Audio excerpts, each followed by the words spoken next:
period of time up and down Cold Spring Lane.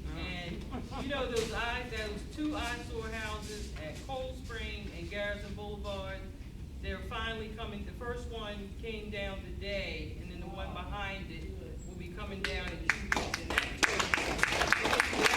that took so long, I'd say at least 5 years to really get into, and for it to finally happen. And you know, they're private properties, and I'm learning so much of the process with private properties.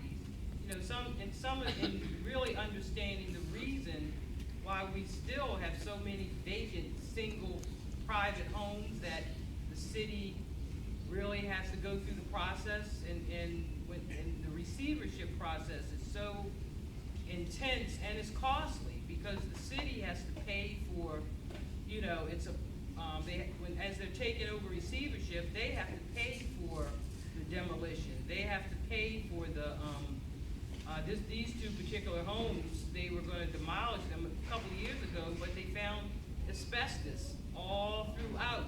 So again, that's another state process that you have to follow. So it's a really intense process, but things seem to be coming down, and so I'm thankful that it's moving along.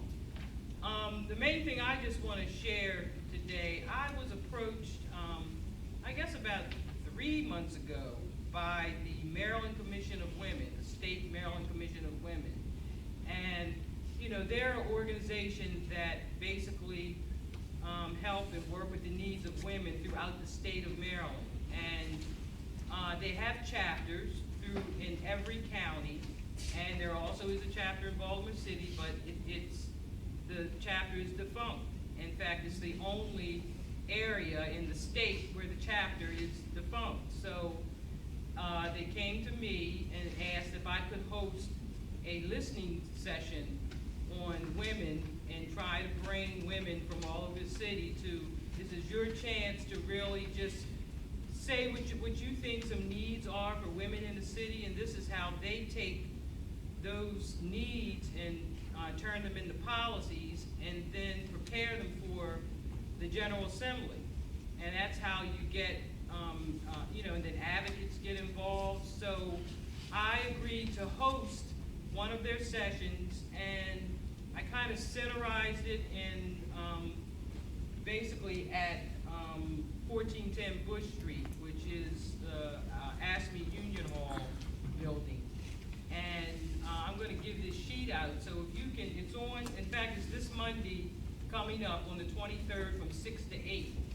And I would love to have some representation from Park Heights, because, you know, and then you'll hear some of the other concerns in some of the other areas of the city. And then the main reason I'm doing this too is because I want to try to, at the end of that meeting, I want to try to encourage somebody to get the chapter in Baltimore City started again. I think it's an easy kind of assignment. I think you only meet like 3 or 4 times a year and so on. And I think that this would probably be another good location to have those meetings. I mean, you know, letting people, it's twofold. You're going to be letting people know too about Langston Hughes, and you never know what can develop from that. So I'm going to, we have these flyers up here, and it's a thing, they encourage you to register, so it's a web thing on here. You can register, it's free, and you can come, and from 6 to 8 it has the address, and I'm also going to have some small refreshments there too. So it's a big parking lot in the back. It's the ASME Union Hall, 1410 Bush Street.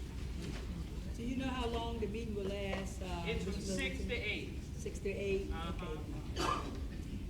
Yeah, and they're basic, I agreed to host it. I'm gonna open it and close it, and the group there, they're going to be the ones that's gonna kind of like run the meeting and get all their information. It's was only one African-American female that she directed them to me. She's a Delta, at the Delta Center, and so the Deltas from Park Heights they're gonna have some representation there too. So they also kind of encouraged me to host this. Later. So, Wow. Tag. so anyway, you can take one of these and pass it around, and all the information is on there. Any other questions?